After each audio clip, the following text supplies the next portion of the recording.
Hai, saya Dr. Nyamuk dan hari ini saya nak sharekan macam mana kita membuat kajian di dalam makmau untuk membuktikan Dr. Moss spray ini ada berkesan.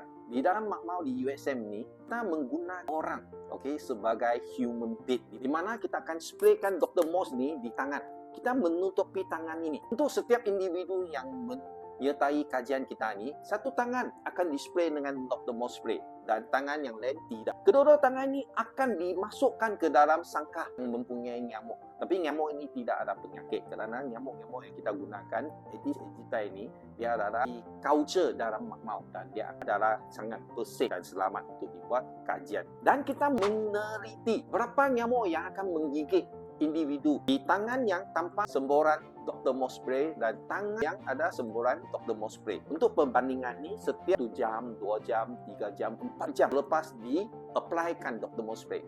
Dan itulah keberkesanan yang dapat dikalkulate atau dikira mengikut biostatistik kita dan keputusan menunjukkan dia adalah sangat berkesan. Sekiranya anda ingin mengetahui betapa selamat Dr. Moss spray ni, ikut dia dan ikut yang seterusnya.